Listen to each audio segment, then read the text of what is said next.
What's up, everyone? It's Thomas from Savant here, bringing you a brand new segment. Really just reflecting on how unique and amazing this NFL season truly was. I mean, we saw so many new faces at quarterback and coach have immediate success. We had a wide open season and unpredictable playoffs with a record setting amount of games that came down to the wire. It feels like a new era is beginning in the NFL, a changing from the old guard to the new. And it's seasons like this us fans live for. So if you dig the content, like and subscribe, or comment down below and let us know what you'd like us to cover next. Let's get into it. Enjoy.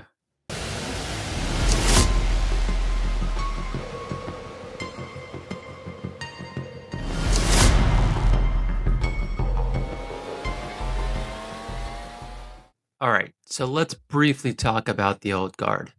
And I want to clarify before I get into this, I am not saying these quarterbacks, coaches, and franchises are dead and gone. No, they'll be back. They'll be back sooner than we would like. But it's unusual that they've been dominating for 5, 6, 7 years each and all fell apart in the same year. It was great. Great for us fans. We got a glimpse into the future, and the future is bright. So let's start with the Chiefs. First time we haven't seen Mahomes in the playoffs in 7 years. Actually, the only time Mahomes has missed the playoffs since he's been named the starter. First time we haven't seen Andy Reid in 10 years. He had 10 consecutive years in the playoffs, doing this with Alex Smith and then Mahomes. And only the second time in 7 years we haven't seen the Chiefs in the Super Bowl. It's always the question, are they going to win 2 Super Bowls, 3 Super Bowls in a row? Are they taking a year off and then going to win another Super Bowl? That was the norm. That's what we've grown accustomed to. And you could point to the injury that happened against the Chargers on Mahomes, but no, they were dysfunctional from the start. They had their chances to get in. At that point, they were outside looking in with needing a lot of help. It's a very unusual year for the Chiefs.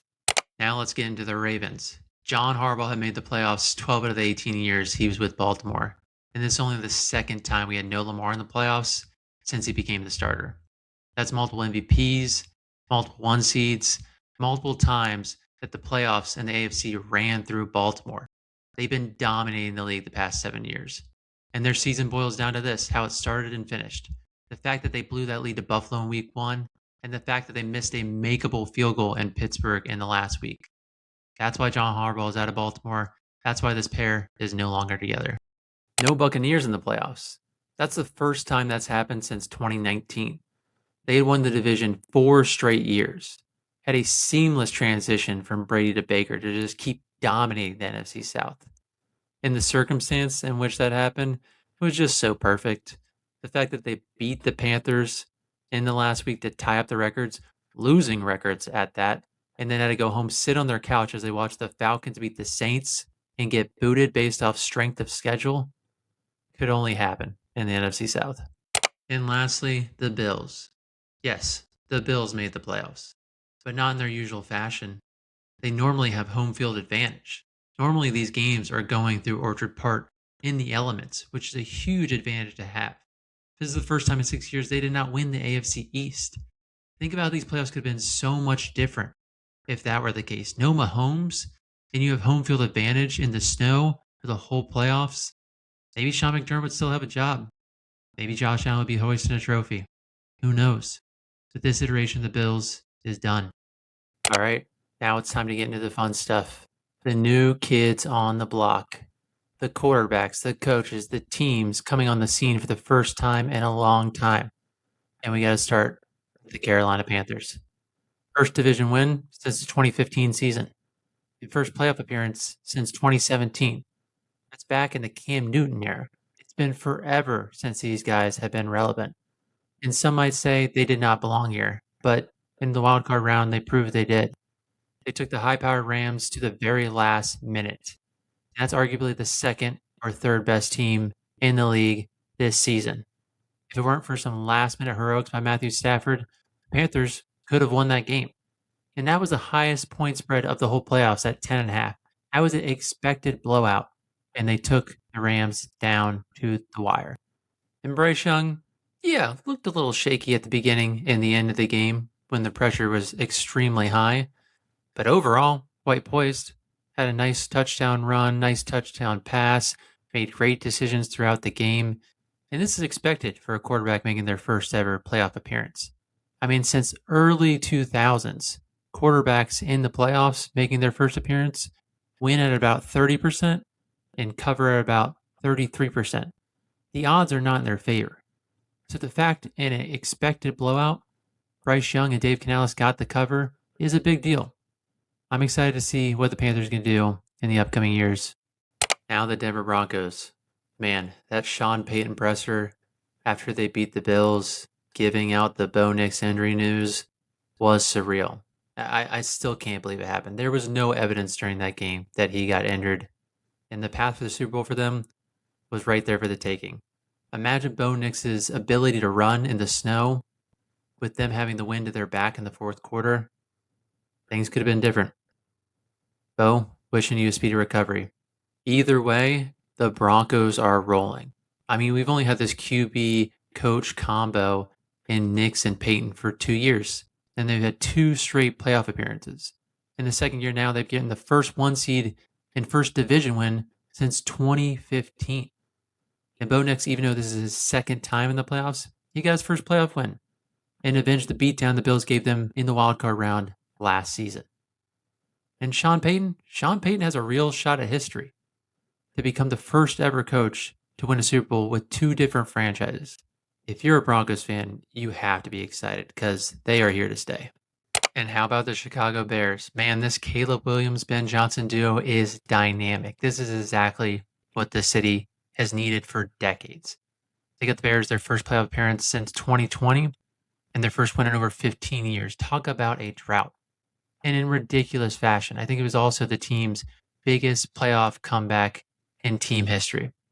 And those throws that Caleb made, I mean, the 4th and 11 against the Packers with 2 guys on him, fading away off 1 foot into triple coverage to keep the game alive. And then also the touchdown against the Rams to send it into overtime where he threw it 40 yards, but only recorded as a 15-yard pass. Unreal. Those are going to be highlights on NFL.com and the web for decades to come. And we got to give kudos to Ben Johnson as well. I mean, first season ever as a head coach, and you win a playoff game. Other coaches to do this in recent history, D'Amico Ryans, Matt LaFleur, the Harbaugh brothers. I mean, that is great company to be in. If I was the NFC North, I would be worried because there's a good chance these two run the division for the next 5 to 7 years. The Seattle Seahawks. Man, what a turnaround for Sam Darnold. To be banished to the shadow realm that is the New York Jets, get passed around like a napkin as a backup through multiple franchises, and then to have back-to-back 14-win seasons with 2 different franchises, never been done. The only other quarterback to have 14-win seasons back-to-back, and it was with the same franchise, is Tom Brady. The Vikings have to be kicking themselves. And we get it. Darnold had his struggles. He had a chance to earn the 1 seed last year and had a really bad game against the Lions and then completely choked against the Rams in the wildcard round. He looked like the Justin Herbert type that could do it in the regular season, but not the post. But he's had nearly a flawless postseason. 4 touchdowns, 0 interceptions, almost 500 yards, and a 70% completion rate. This dude is balling out and having such a resurgence. And he's not alone. Mike McDonald has turned this franchise around in only 2 years. This is his second season, and he's already going to the Super Bowl. Other coaches to do this, Sean McVay went to the Super Bowl in his second season. Mike Tomlin went to the Super Bowl in his second season. Kyle Shanahan, 3rd season, but first playoff appearance. That is incredible company to be in. It is so fun to see a young, defensive-minded head coach have success because this league has become offensive over the years. And it's a real reason why they have a chance to bring Seattle their second Super Bowl win ever. And finally, the New England Patriots. Remember that statistic I brought up earlier about quarterbacks appearing in the playoffs for the first time, winning at about 30% rate? Well, Drake May, 3-0 already. Chance to go 4-0 and win a Super Bowl. Others to do that, others to go to a Super Bowl in their first ever playoff appearance, Joe Burrow, Kurt Warner, Montana, and you could probably guess the 4th, the GOAT, Tom Brady, the shoes he's trying to fill. There is a real argument here that Drake May should win the MVP in only his 2nd season. This kid is the real deal. And let's not forget about Mike Vrabel. This is the farthest he's ever made it. He could not do this with the Titans. He finally has a quarterback that can win at this rate. He's got this team 9-0 on the road. That is unheard of. And he's got a real shot at history here. He already won a Super Bowl as a player with the Patriots. He could become the first person to ever win as a player and a coach with the same franchise in a week from now. Just what a bounce back by the Patriots. 4 wins last season into 14 wins this season, a 1-season turnaround. I mean, if they don't win the Super Bowl this year, they're going to be in the mix for years to come. And that is a wrap, folks. Man, are we looking forward to the Super Bowl next week to cap off what has been an excellent NFL season. We hope you guys had fun just like we did. Make sure to let us know who you're picking for the Super Bowl, who impressed you this year, who pissed you off. Give it to us all. We're excited to hear it. Until next time, Thomas signing out.